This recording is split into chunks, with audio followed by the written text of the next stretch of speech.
বহুদিন আগের কথা। একটা গ্রামে সুরেশ বলে একজন বাস করত। খুব গরিব ছিল সে। ছোট্ট মতন একটা কুঁড়ে ঘরে থাকত, আর কষ্টে সৃষ্টে দিন কাটত তার। তিন কুলে তার কেউ ছিল না। গ্রামে এদিক ওদিক কাজ করে কিছু টাকা উপার্জন করত সে। এভাবেই তার দিন কাটত। দুবেলার দুমুঠো ঠিক করে পেট ভরে খেতে পেত না সে। এইভাবেই চলতে চলতে একবার শীতকাল এসে গেল। সুরেশের আর সুদিন আসে না। ঘরে বসে বসেই সে ভাবনা চিন্তা করতে লাগলো।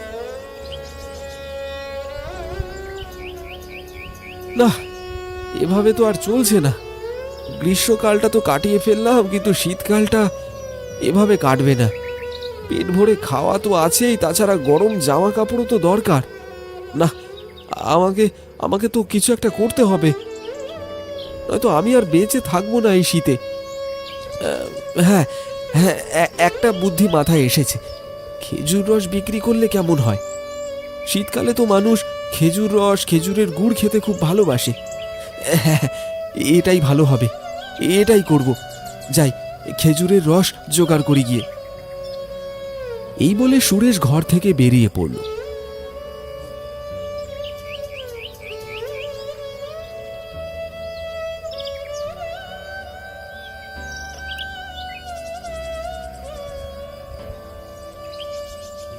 কিন্তু তার ভাগ্য বেজায় খারাপ।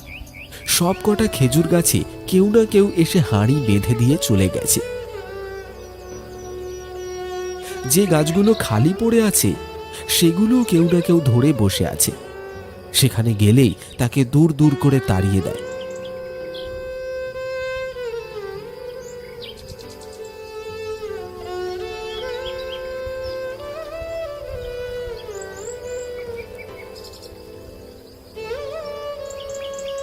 সুরেশ মনের দুঃখে এসে বসল পুকুর পাড়ে। বেজায় মন খারাপ তার। সে মন খারাপ করে বসে আছে পুকুর পাড়ে। এমন সময় সেখানে এলো মদন। মদন সেই গ্রামেরই ছেলে, সুরেশের খুব ভালো বন্ধু। তাকে মন খারাপ করে বসে থাকতে দেখে কাছে এসে সে বলল, কি হয়েছে ভাই সুরেশ? এমন করে মন খারাপ করে বসে আছিস কেন? আর বলিস না ভাই মদন, তুই তো জানিসই আমার অবস্থা। ভেবেছিলাম শীতকালে খেজুরের গুড় বিক্রি করে কিছু টাকা কামাবো, কিন্তু সে আর হলো কই। সব কটা গাছ ধরে বসে আছে সবাই, কোনো গাছের কাছে ঘেঁষতেই পারলাম না। ভাই, এই শীতটা মনে হয় পার করতে পারবো না। আরে ছি ছি ছি ছি, এসব কি আজে বাজে কথা বলছিস ভাই? এসব কিছু হবে না। আমি বলি কি, শোন, ওই যে গ্রামের শেষে যে গাছগুলো রয়েছে সেখানেও তো হাঁড়ি বাঁধা রয়েছে। তুই বরং সেখান থেকে খেজুর রস চুরি করে বিক্রি কর, কেউ কিচ্ছুটি জানতে পারবে না। কি বলছিস ভাই? ওখানে গাছ রয়েছে, আমি তো সেটা জানতাম না। কিন্তু খেজুর রস চুরি করব, যদি কেউ ধরে নেয় তাহলে তো একটা হাড়ও আস্ত রাখবে না আমার। আরে না না, চিন্তা করছিস কেন? তোর কি মনে হয় এই শীতের রাতে কেউ কি ওখানে বসে পাহারা দেবে গাছগুলোকে? আমি বলছি তো, কোনো অসুবিধাই হবে না। তুই মাঝরাতে চলে যা হাঁড়ি নিয়ে, প্রচুর রস পাবি, কোনো অসুবিধা হবে না। আচ্ছা ভাই, তুই বলছিস যখন, একবার চেষ্টা করেই দেখি। ঠিক আছে ভাই, দেখে আসি কি করতে পারি। এই বলে সুরেশ মদনের কাছ থেকে বিদায় নিয়ে চলে গেল গ্রামের একেবারে শেষ প্রান্তে। গিয়ে দেখে সেখানে সারি সারি খেজুরের গাছ। প্রত্যেকটা গাছে হাঁড়ি বাঁধা রয়েছে। গাছগুলোর নিচে দুটো লোক বসে গল্প করছে। সুরেশ ভালো করে জায়গাটা দেখে নিয়ে ফিরে গেল নিজের বাড়িতে। ধীরে ধীরে বিকেল গড়িয়ে সন্ধ্যা হলো, আর তারপর রাত। মাঝরাত হতেই সুরেশ হাঁড়ি নিয়ে বেরিয়ে পড়ল। সে হাঁটতে হাঁটতে এসে পৌঁছল সকালের দেখা সেই জায়গাটায়। মদনের কথাটাই ঠিক, একটাও লোক নেই আশেপাশে। চারিদিক একেবারে খাঁ খাঁ করছে। সুরেশ ভারী খুশি হয়ে যেই পা বাড়িয়েছে খেজুর গাছের দিকে, অমনি সে শুনতে পেল একটা হাসির আওয়াজ।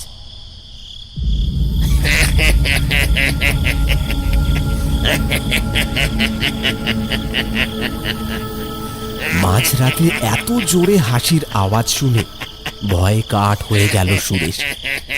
সে সাথে সাথে হাঁড়ি নিয়ে দৌড়তে শুরু করলো। এক দৌড়ে সে নিজের বাড়িতে এসে পৌঁছলো এবং সকাল হওয়া পর্যন্ত বাড়ি থেকে আর বেরোলো না।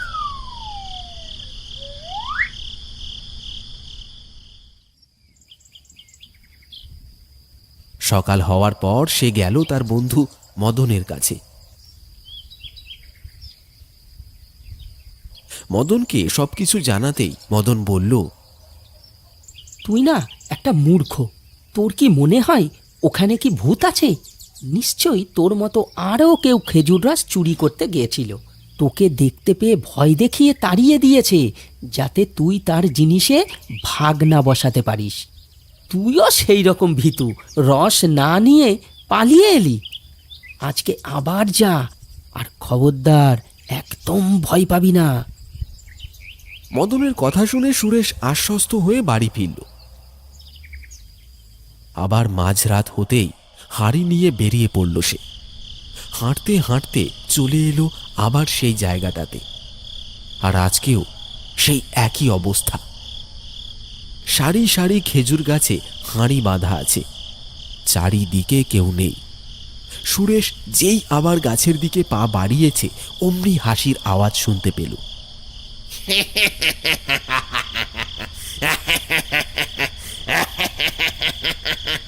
আবার আজকে হাসির আওয়াজ শুনে ভারী ভয় পেয়ে গেল সুরেশ। কিন্তু মদনের কথা মতন সে আজকে পালিয়ে গেল না, ভয়ে ভয়ে এগিয়ে চলল খেজুর গাছগুলোর দিকে। তারপর এগিয়ে এসে একটা গাছের নিচে হাঁড়িগুলো নামিয়ে রাখল। যেই না সে গাছে উঠতে যাবে অমনি পিছন থেকে কে যেন ডাক দিল তাকে। তোর তো দেখছি প্রাণের কোনো ভয় নেই। কালকেই তোকে ভয় দেখালাম, আজকে আবার তুই চলে এসেছিস খেজুরের রস চুরি করতে। সুরেশ ভয়ে ভয়ে পিছনে ঘুরে দেখল তার ঠিক পিছনেই দাঁড়িয়ে আছে একটা ভূত। তার চোখ দুটো লাল, একদম লাইটের মতন জল জল করে জ্বলছে। তাকে দেখে ভয়ে আঁতকে উঠল সে। থর থর করে কাঁপতে লাগলো সুরেশ। তারপর হাত জোর করে বলল, ওরে বাবা রে, ওরে বাবা রে, আমায় ছেড়ে দিন, আমায় ছেড়ে দিন। আমি ভুল হয়ে গেছে, আমার বাড়ি ভুল হয়ে গেছে। আমি খেজুরের রস চুরি করবো না, আমায় দয়া করে ছেড়ে দিন। পেটের জ্বালায় খেজুরের রস চুরি করতে এসেছিলাম, দুমুঠো পেট ভরে খেতে পাই না। আমায় ক্ষমা করে দিন, আমি চলে যাচ্ছি। আমি চুরি করতে আর কোনোদিনও আসবো না, আর কোনোদিনও আসবো না। আমি তো তোকে খুব সাহসী ভেবেছিলাম, কিন্তু তুই তো বাড়ি ভীতু। এত ভয় পাচ্ছিস কেন? আমি কি কিছু করেছি তোকে? তুই ফিরে যা, তুই ফিরে যা এখান থেকে। আমার মতো ভুল করিস না। আমিও একদিন তোর মতন এখানে এসেছিলাম, আর ফিরে যেতে পারিনি। এখন তো দেখতেই পাচ্ছিস আমার অবস্থা। আমি আমি আমি কিছু বুঝতে পারলাম না। আমার মতো আপনি এসেছিলেন আর ফিরে যেতে পারেননি, ব্যাপারটা কি? ব্যাপারটা আর কিছুই নয়। জীবনকালে আমিও তোর মতন খেজুরের রস চুরি করতে এসেছিলাম মাঝরাতে। গাছে উঠেও পড়েছিলাম, কিন্তু ভাগ্য খারাপ, পা ফসকে পড়লাম সোজা মাটিতে। তারপর ঘাড় মোটকে প্রাণটা বের হয়ে যায় আর কি। আর এখন তো দেখতেই পাচ্ছিস কি অবস্থায় ঘুরছি। পেটের জ্বালা যে মহা জ্বালা, এই পেটকে সামলাতে কত কিছু করতে হয়। তাই তো মাঝরাতে খেজুরের রস চুরি করতে এসেছিলাম। ঠিক মতো খাবার জোটে না আমার প্রতিদিন। হ্যাঁ, বুঝতেই পারছি তোর অবস্থা। তা বেশ বেশ, নিয়ে যা, খেজুরের রস নিয়ে যা। আমি তোর সাহায্য করব। তুই গাছে ওঠ, আমি নিচে দাঁড়াবো। তুই যদি নিচে পড়েও যাস, আমি থাকবো তোকে বাঁচানোর জন্য।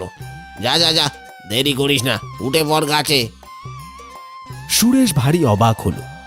তারপর হাত জোর করে প্রণাম করলো ভূতকে। তারপর গাছে উঠে পেরে নিয়ে এলো খেজুরের রস। এইভাবেই বেশ কয়েকবার গাছে উঠে সে রস পেরে আনলো। তার সবকটা হাঁড়ি ভরে নিয়ে সুরেশ ফিরে গেল নিজের বাড়িতে। এভাবেই প্রতিদিন সেই খেজুরের রস নিয়ে যায় আর তা জাল দিয়ে গুড় তৈরি করে বিক্রি করে। ধীরে ধীরে তার এই গুড়ের ব্যবসা ফুলে ফেঁপে উঠতে থাকে। গুড় বিক্রি করে সুরেশ অনেক বড় লোক হয়ে যায়। তার আর সেই ছোট্ট কুঁড়ে ঘর নেই, এখন সেখানে বিরাট এক বাড়ি। সুরেশ এখনো প্রতিদিন মাঝরাতে খেজুরের রস নিয়ে আসে ভূতের সাহায্যে এবং সকালে তা বিক্রি করে দেয়। এইভাবেই সুরেশ সুখে শান্তিতে দিন কাটাতে থাকে এবং প্রতিদিন মনে মনে প্রণাম জানায় খেজুর গাছে থাকা সেই ভূতের উদ্দেশ্যে।